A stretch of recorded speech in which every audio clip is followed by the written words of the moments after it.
सुप्रभात बच्चे, कैसे हैं आप सभी। उम्मीद करते हैं कि आप अच्छे से होंगे। मैं कुशल हूं और सदा आपकी कुशलता की कामना करता रहता हूं। व्याकरण अध्याय 2 लेकर आपके पास उपस्थित हूं। वर्ण विचार। हम पढ़े थे कि व्याकरण के 4 भागों में अगर बांटा गया है तो वर्ण विचार, शब्द विचार, वाक्य विचार और पद विचार। वर्ण विचार में हम वर्णों के ही बारे में अध्ययन करते हैं। वर्णों के उच्चारण स्थल, उसके भेद, अन्य सभी चीज़ों को हम वर्ण विचार देखते हैं। भाषा की सबसे छोटी इकाई जिसे खंड या टुकड़े खंडित नहीं किया जा सके अक्षर या वर्ण कहलाते हैं। मतलब यह भाषा की सबसे छोटी इकाई होती है, इसके बाद इसके टुकड़े नहीं किए जा सकते हैं, वह वर्ण कहलाते हैं। प्रश्न यहाँ से बन सकता है कि भाषा की सबसे छोटी इकाई क्या है, तो आप निश्चित तौर पर वर्ण कहेंगे या अक्षर भी कह सकते हैं। वर्णमाला, वर्णों के समूह को हम वर्णमाला कहते हैं। हिंदी वर्णमाला, उसमें सभी वर्ण हैं, स्वर, व्यंजन, इन सभी चीज़ों को मिलाकर हम वर्णमाला कहते हैं। वर्णों के समूह को वर्णमाला कहलाता है। साधारण तौर पर वर्ण के 2 भेद होते हैं, स्वर और व्यंजन। हम पहले पढ़ते हैं स्वर। वह ध्वनि जो बिना किसी सहायता से बोली जाए, जिसके उच्चारण में किसी की मदद न लेनी पड़े, इसके उच्चारण में, स्वर के उच्चारण में किसी अन्य वर्ण की आवश्यकता नहीं होती है, अर्थात इसके उच्चारण करते समय मुंह से हवा बिना किसी बाधा के बाहर निकलते हैं, बिना किसी अवरोध के जब ध्वनि निकलती है तो वह स्वर ही होते हैं। हिंदी वर्णमाला के स्वर हम गौर करें कि अ से लेकर औ तक स्वर है। इसकी संख्या 11 है। कभी कभी हम यह ध्यान में आ जाता है कि अन और अह क्या है, उसे स्वर क्यों नहीं माना जाता। तो हिंदी वर्णमाला के 11 ही स्वर हैं। इसका प्रयोग हम वर्णमाला में अन्य स्वरों के साथ करते हैं। अन अह का अकेले में प्रयोग इसका नहीं होता है, यह साथ में प्रयोग किए जाते हैं, परंतु ये न स्वर हैं और न व्यंजन। ये स्वरों का विस्तार करते हैं, ये विस्तारक हैं। संस्कृत व्याकरण में इन्हें आयोगवाह कहा जाता है। हिंदी में ये ना तो स्वर हैं और ना ही व्यंजन, ये अन्य वर्णों के साथ प्रयुक्त होते हैं। स्वर के भेद की बात करें तो हिंदी व्याकरण में स्वर के 2 भेद होते हैं। यहाँ पर हम देखते हैं कौन से, हर्ष स्वर और दीर्घ स्वर। कुल मिलाकर अगर हम देखें तो स्वर के 3 भेद होते हैं, जहाँ से हम सीख सकते हैं। मुख्य रूप से बात करें तो हर्ष स्वर, जिन स्वरों, हर्ष मतलब होता है छोटा, दीर्घ मतलब होता है बड़ा। हर्ष, जिन स्वरों के उच्चारण में कम समय लगते हैं उन्हें हर्ष स्वर कहते हैं। ये 11 में से 4 हर्ष स्वर हैं। यहाँ पर दिखाया गया है अ, ई, उ और री, ये सभी हर्ष स्वर हैं। इसके उच्चारण में कम समय लगता है, ये जल्दी उच्चारण होते हैं। छोटी ई जिसको हम बोलते हैं, छोटी ऊ बोलते हैं, तो यहाँ पर ये दिखते हैं। उसके बाद आता है दीर्घ स्वर, जिन स्वरों के उच्चारण में हर्ष स्वर से 2 गुना समय लगता है, दुगना समय लगता है, उन्हें दीर्घ स्वर कहते हैं। इनमें अधिक मात्राएं लगती हैं, जैसे वहाँ 1 मात्राएं लगती हैं तो यहाँ पर उच्चारण में 2 मात्राएं लगती हैं। 11 में से 4 हर्ष हैं, तो बाकी 7 जो बचे वह आपको दीर्घ स्वर हो जाते हैं। आ गए, बड़ी ई, बड़ी ऊ, ए, ऐ, ओ और औ, ये क्या हो गए, दीर्घ स्वर आते हैं। मैंने बताया कि हिंदी वर्णमाला में 2 ही स्वर होते हैं, लेकिन संस्कृत की बात करें तो वहाँ पर पुरुष स्वर भी देखा गया आता है। क्या है पुरुष स्वर? जिन स्वरों के उच्चारण में हर्ष स्वर से 3 गुना समय लगता है वह पुरुष स्वर कहलाते हैं। यहाँ पर दिखाया गया है जैसे राम, ओम, मतलब वहाँ पर क्या होते हैं कि वहाँ पर मात्राएं बढ़ जाती हैं। किसी को बुलाने में, संबोधन में, इस तरह के स्वरों में हम इस्तेमाल करते हैं प्लुत स्वर का। यहाँ इस तरह से जैसे यहाँ पर राम अगर हम लिखते हैं तो इस तरह से हम दे देते हैं, है ना। इससे क्या होता है कि जिससे पता चलता है कि उच्चारण बढ़ रही है ना। तो इस तरह से ये प्लुत स्वर हुए। आगे स्वरों की मात्राएं, इसे हम देखते हैं कि यही जो स्वर है वो अलग तरीके से भी दिखाई देते हैं, चिन्ह के रूप में दिखाई देते हैं। जब स्वर व्यंजन स्वर के साथ आते हैं तब स्वर चिन्ह के रूप में प्रयुक्त होते हैं। जैसे अगर हम क की बात करें, हालांकि क में अ की मात्राएं छुपी रहती हैं, यहाँ पर ये दिखाई नहीं देंगे, यहाँ पर गौण होता है, छुपा होता है। जैसे की बात करें तो यहाँ जो ये की हैं ये है आपको ये चिन्ह, ये भी हैं बड़ी ई की चिन्ह हैं।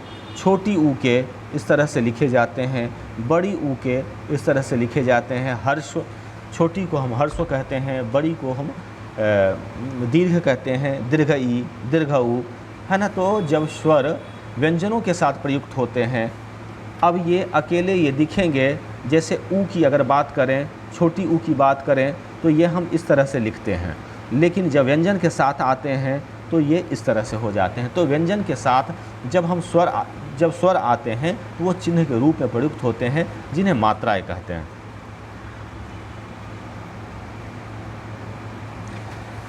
दो कुछ और हैं पहलू सीखने की, अनुनासिक और अनुस्वार। यहाँ पर इसे हम अयोगवाह के ही अंतर्गत आते हैं। किसी वर्ण का उच्चारण करते समय यदि हवा मुंह और नाक दोनों से निकलती है तो वह वर्ण चंद्रबिंदु, है ना, कहलाते हैं। हवा मुंह और नाक से बोलने के वजह से इसे अनुनासिक कहते हैं। अब हम यहाँ एक और चीज़ें बातें हम बच्चों को सिखाने के लिए मैं एक और बातें बताता हूँ, बड़ा ही आसान है।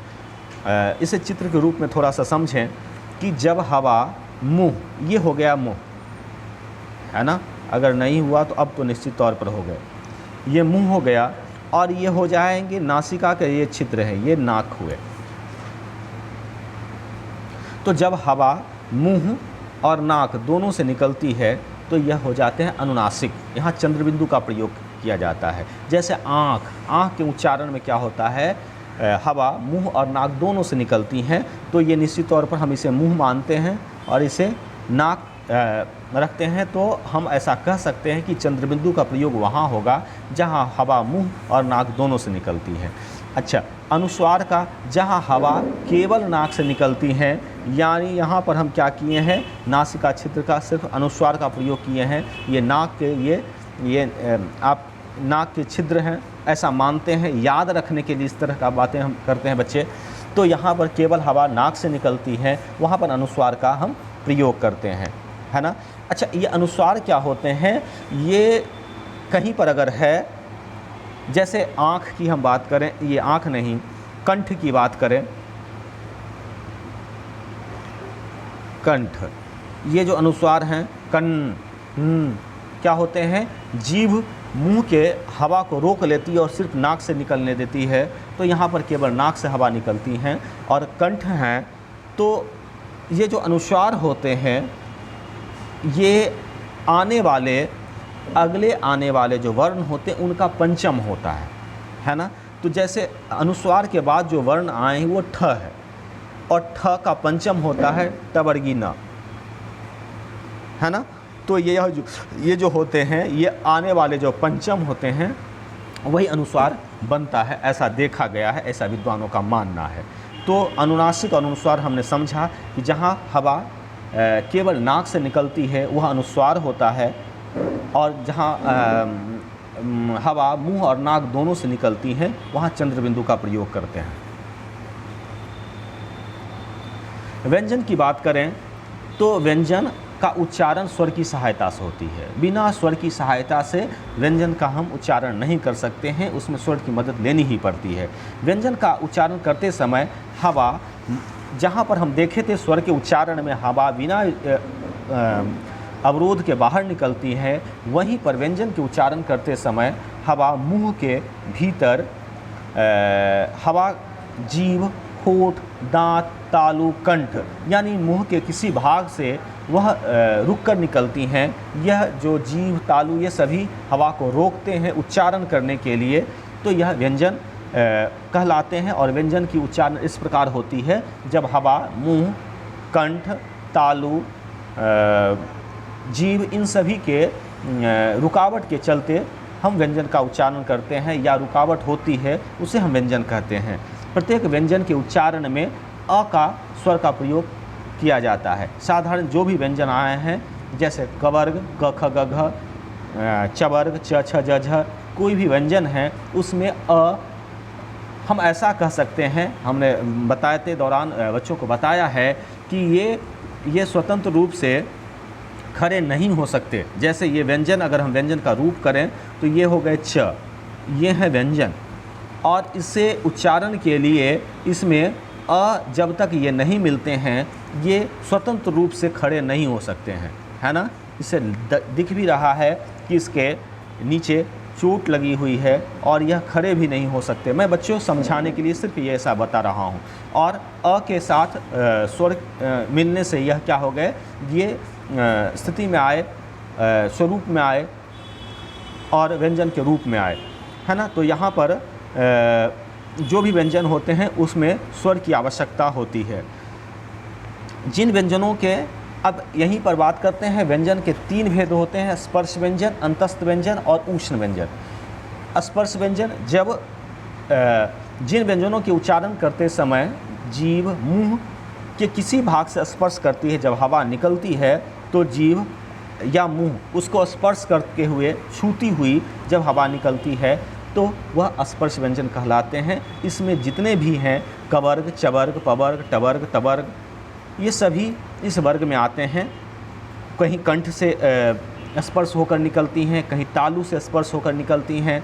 हम बात करते हैं अगर कवर्ग के बारे में, तो वो कंठ से होकर स्पर्श होकर क, ख, ग, घ, ये हवा जो होती है कंठ को स्पर्श करके च, छ, ज, ये क्या होते हैं, जीभ बार बार कहाँ जा रही है, तालु पर छू रही है और हवा भी तालु को छू कर निकलती हैं, तो ये तवर्ग तालव्य हुए। और हम यहाँ देखते हैं कि स्पर्श व्यंजन उस व्यंजन को कहते हैं जब हवा मुंह के किसी भाग, जैसे यहाँ पर जीभ मुंह से स्पर्श करके निकलती हैं, तो वह स्पर्श व्यंजन कहलाते हैं।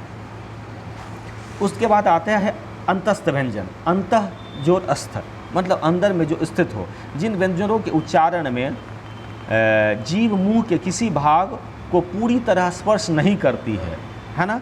हम जब उच्चारण करते हैं तो जीभ या मुंह किसी भी स्थान को पूरी तरह से स्पर्श नहीं करती, जिसका उच्चारण स्वरों और व्यंजनों के मध्यवर्ती, यहाँ पर देखते हैं ये स्वर और व्यंजन दोनों के मध्य में पूरी रूप से अंतस्थ स्वर का उच्चारण अंदर से होता है, नाद से होता है।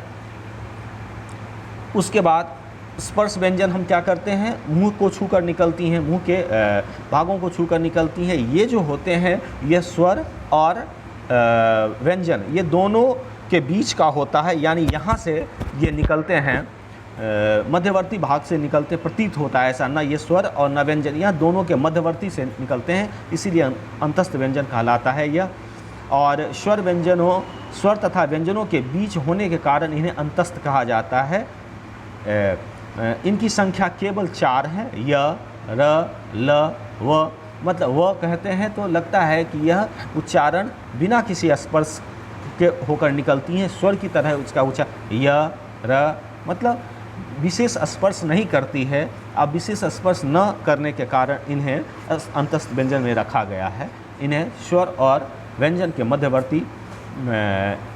मध्यवर्ती माना गया है। आगे हम देखें ऊष्म व्यंजन। है ना। तीसरा और अंतिम भाग ऊष्म व्यंजन। यहाँ पर क्या होते हैं कि जो जीव होता है वह रास्ता रोकता है, हवा को निकलने वाले छोटा छिद्र रखता है, रास्ते कम देते हैं, जिससे हवा रगड़ खाती है और रगड़ के चलते ऊष्मा पैदा होती है। जिन व्यंजनों के उच्चारण में हवा तेज गति से मुख में घर्षण करते हैं, रगड़ खाते हैं, ऊष्मा यानी गर्मी ला देती है, उसे हम ऊष्म व्यंजन कहते हैं। यानी जिन वर्णों के उच्चारण करते समय हवा मुंह से रगड़ खाकर ऊष्मा पैदा करती है वह ऊष्म व्यंजन कहलाते हैं। ये भी इनकी भी संख्या 4 हैं। तीनों स आ जाते हैं, तालव्य श, मूर्धन्य श और दंत स। उसके साथ ह भी आते हैं, ह करते हैं, यह भी क्या होते हैं, हवा ऊष्मा पैदा करती है, तो यह भी आते हैं ऊष्म व्यंजन। 4 अंतस्थ व्यंजन। यरलवक परिवार का मैं देखूं, यरलव परिवार से तो 4 अंतस्थ व्यंजन हुए, 4 ऊष्म व्यंजन। अब होते हैं कुछ और भी व्यंजन की हम बात करते हैं।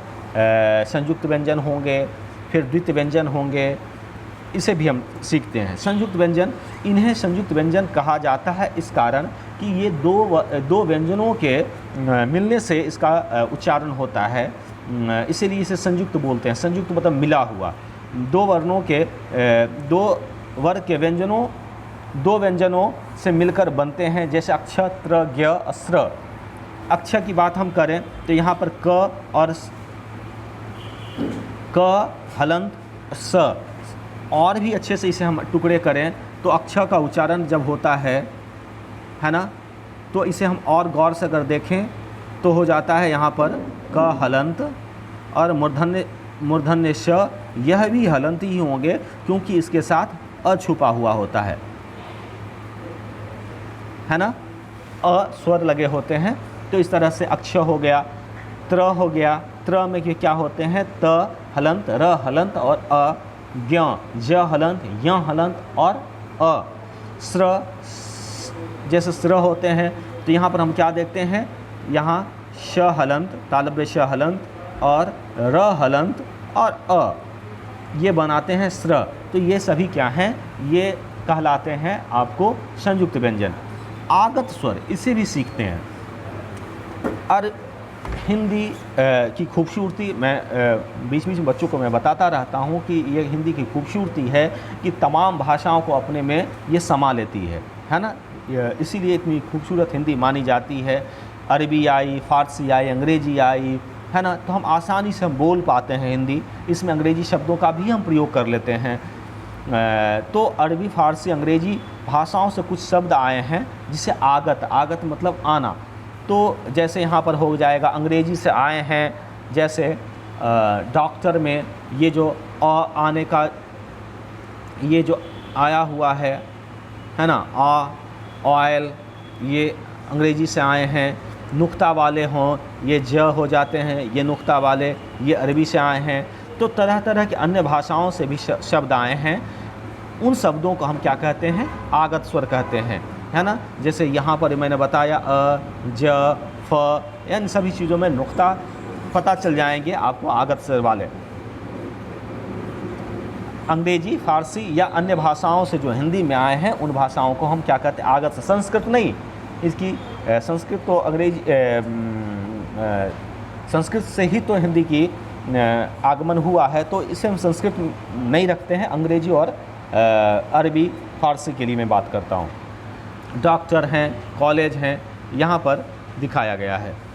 आगे वर्णों का वर्गीकरण, हम अलग अलग तरीके से वर्णों का वर्गीकरण किए हैं। व्यंजनों को उच्चारण की दृष्टिकोण से, उच्चारण की स्थिति से दो वर्गों में बांटा गया है। पहला स्वर तंत्री, जो यहाँ पर होते हैं, जो कांपता है, जिसके हवा जिस पर ठोकर मारती है और जो कंपित होता है और उच्चारण अलग अलग निकाल लेते हैं, है ना। ये स्वर, सभी के स्वर गले में स्वर तंत्री होता है और उसी स्वर तंत्री पर क्या होते हैं, हवा ठोकर मारती है और वो कांपते हैं और उससे आवाज़ उत्पन्न होती है। तो पहला तो स्वर तंत्री के आधार पर, और दूसरा हवा की मात्रा के आधार पर, है ना, कितनी हवा लग रही है किसी वर्ण के उच्चारण में, किसी व्यंजन के उच्चारण में, तो यहाँ पर देखा गया है कि व्यंजनों को दो भागों में बांटा गया है। स्वरतंत्री के आधार पर हम बात करें तो सघोष और अघोष। सघोष और अघोष क्या होते हैं? सघोष जिसके उच्चारण में अधिक स्वतंत्री, जिसके उच्चारण में स्वतंत्री का अधिक कंपन होता है, वह सघोष होते हैं। जिनके उच्चारण में स्वतंत्री का अल्प, कम या नगण्य के बराबर उच्चारण स्वरतंत्री का कंपन होता है, वह अघोष कहलाते हैं। यहाँ पर देखा गया है कि किसी भी वर्ग के प्रथम और द्वितीय सघोष होते हैं, जैसे क, ख नहीं हुआ, ग, क, ख, ग, ये यहाँ पर क्या हुआ? क और ख से ज़्यादा यहाँ पर स्वतंत्री, हमारी गले की स्वतंत्री कंपन की, तो ये सघोष कहलाए। तो तृतीय, चतुर्थ, पंचम किसी भी स्वर, किसी भी व्यंजन के, किसी भी वर्ग के, जैसे कवर्ग, चवर्ग, टवर्ग, तवर्ग, पवर्ग, इसके तृतीय, चतुर्थ, पंचम ये जो होते हैं वह सघोष होते हैं, और प्रथम और द्वितीय वह अघोष देखा गया है। दूसरा तरीका है वर्गीकरण करने का प्राणवायु के आधार पर, वायु की मात्रा के आधार पर। तो एक है अल्प प्राण और महाप्राण। जिस अल्प से पता चलता है कि फेफड़े से हवा कम निकलती है, वह अल्प प्राण कहलाता है। जहाँ पर फेफड़े से हवा अल्प प्राण की अपेक्षा अधिक निकलती है, वह महाप्राण कहलाता है।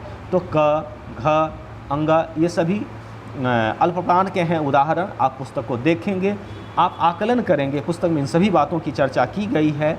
आप कोशिश करके देखेंगे, आप प्रयोग करके देखेंगे कि क्या सचमुच ऐसी होती है, और उससे जो सीखेंगे वो निश्चित तौर पर लंबे समय तक याद रखे जा सकते हैं। तो महाप्राण जहाँ पर अधिक मात्रा में हवा निकलती हैं, ख, घ, झ, ध ये सभी आते हैं इसमें।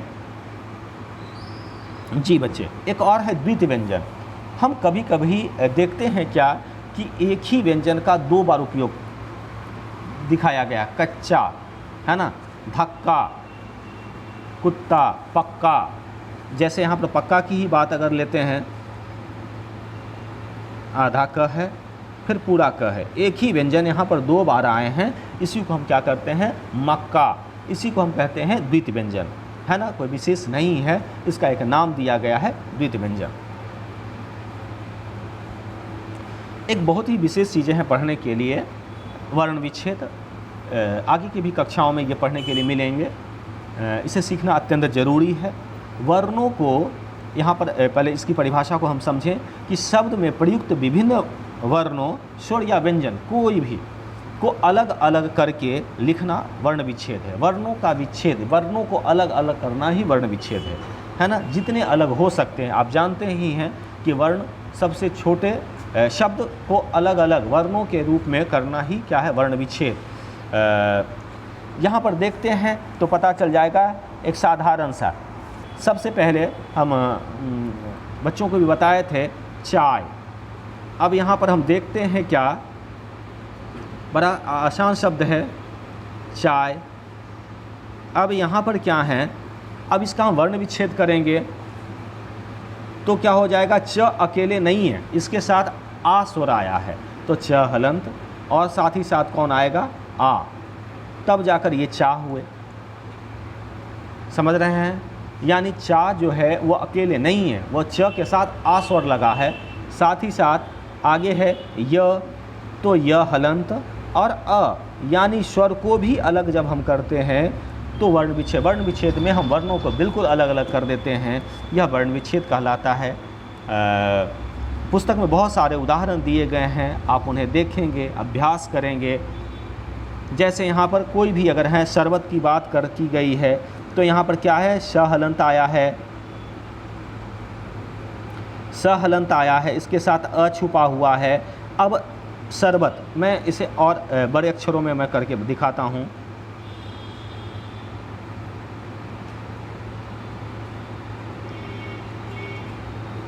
शरबत, अब यहाँ पर क्या है? श हैं, श के साथ तालव्य श के साथ अ छुपा हुआ है, तो हम अ दिए। अब उसके बाद क्या है?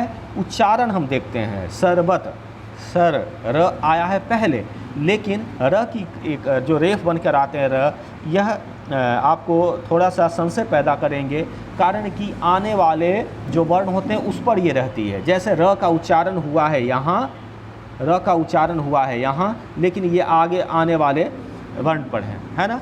तो यहाँ श हो गया, इसके बाद ही तुरंत हम दे देंगे र हलंत, है ना, ये आधा र आया है, ब हलंत और अ, ब हलंत और साथ ही साथ क्या आया है अ, ये पूरा ब होगा। उसके बाद त हलंत और साथ ही साथ त अकेले नहीं है तो ये हो जाएगा अ। तो इस तरीके से हम करते हैं। लूटना, कृतार्थ, कृतार्थ का ही बात हम करें, एक और उदाहरण हम देखें कृतार्थ के लिए।